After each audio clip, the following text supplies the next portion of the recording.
blah, blah, blah. Oof. What's going on? I can't do it! 5, 4, 3, 2, 1, me talking now. Hi there, Simeon Goa here. SIMEONGOA.ca is my website.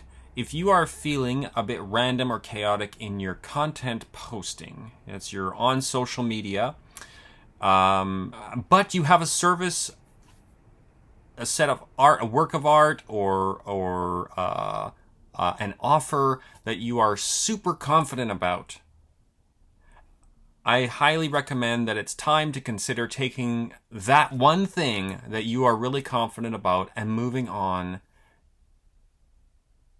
it to the next phase. And I say that because so often we are kind of dabbling in a variety of things. If you're using social media as a sort of an experimental place to kind of see what works for you and what works for other people, that's a wonderful phase. I'm a little bit in that phase myself right now.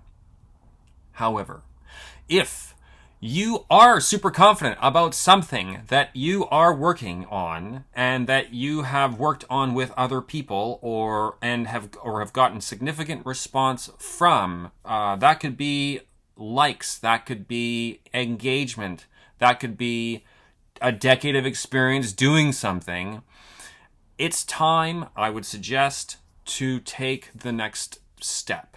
I don't think this has to be a plunge. Although it's often sold as a plunge, I think it's just moving it one step down the line and being more intentional to the degree that you can with the energy and time that you have in how you present that one thing. It doesn't have to be all of the things, just one of the things. The one thing that you can call it a signature service. You can call it whatever you want. So, what do I mean by that? So, first of all, I want to say that when we're talking about going from random to recognition, the recognition isn't about you standing on a podium. It's not about the ego-fueled recognition. It's about helping people remember, follow, and find that thing that you are super confident about. And not about anything else. So, here's the 3 steps that I see that are super important for moving in that direction. First, you get clear on your messaging. It doesn't have to be perfect. I have done some messaging work in the past through a variety of different frameworks, and I have found that the least helpful thing is the thing that pushes you and puts the most pressure on you to find kind of the diamond in the rough of your messaging. And this goes for design too. This goes to the visual side too. It doesn't have to be perfect. This is not something that's going to, is going to be Shakespeare. I don't know why that's the example I gave, because nobody understands Shakespeare these days. That's not true. Anyways, but you know what I mean? Like, it doesn't have to be, the messaging has to be clear, first and foremost. If there's one thing that messaging people get right all the time is that they generally emphasize clarity over being clever. So, how do we do that? We figure out, okay, who is this for? Why do you do it? And how can they, those who people, recognize that it would benefit them in your messaging, in the content, how you're writing it? How can you write it in a way that's clear, that helps to identify who it's for, and helps identify why you do it specifically, and what you bring to the table, and how can they recognize that it would benefit them? Second, get clear on how you want to share this particular service, art, or offer, and then break it down into super bite-sized, easily pieces of content. I am not very good at this. You can tell by my videos, I go on and on and on, and it's not bite-sized, and I just haven't figured that part out yet. So here I am making another super long video that very few people will watch, but hopefully one person watches this all the way through and they get what they need out of it and they find it useful. And it's that person that I'm making this video for.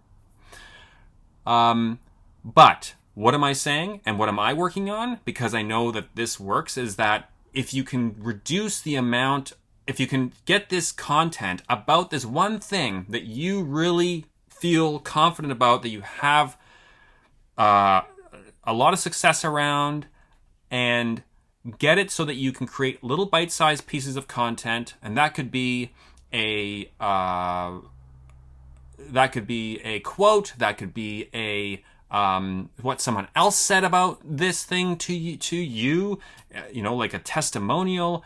That could be a quick video, not what I'm doing right now. So definitely do as I say, not as I'm doing here. I'm still trying to figure that part out because I just tend to go on and on and on about stuff, and I just love talking about it. So that's why I'm doing it this way. But I am doing other things with this. So anyways, you know what I'm talking about. Make it bite-sized. And what I would recommend for, if you're doing art, break it down in the process. Show people more than what you think they want to see. Give them details beyond what you think is potentially interesting, because we don't know if that stuff is actually useful for people until we put it out there. And in addition, if you're publishing this content with the idea that it is focused on that one thing that you really feel confident about, and you're doing it in a way that is, and it's coming up here, distinct from your other content, then people can follow it, right? So, just keep in mind, if it's a video, don't be heavily editing it, don't spend a ton of time. This content needs to be bite-sized. So, get clear on your messaging, make bite-sized content, not like what I'm doing here, and then finally get clear on how things are going to look.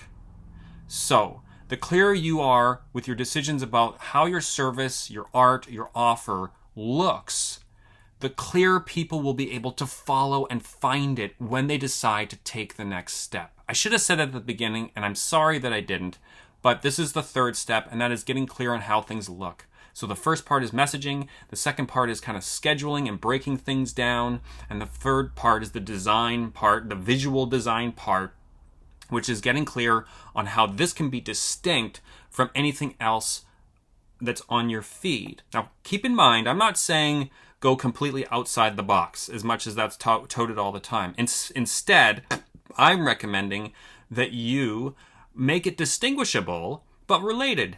So if all of your content is a family, you go through your Instagram feed, and let's say it's totally random, and it's a family. It's a bunch of very different characters and interesting pieces and stuff like. It's a family. How can you find one family member of all of your content that could be the one that's sort of the black sheep? Now, still related to the rest of the family in a variety of ways, but could stand out in some way, and in standing out makes it easier for people to follow, find, and remember that particular piece of content that you are super confident about. I'm moving my hands a lot. I know. It's how I talk. Anyways, you can do this by, like I said, reviewing your content and sort of going, okay, this is the family. How can I pull kind of a black sheep out of this family? This is a metaphor. It's a bad joke. Sorry, that was an even worse joke. But anyways, you know what I'm talking about.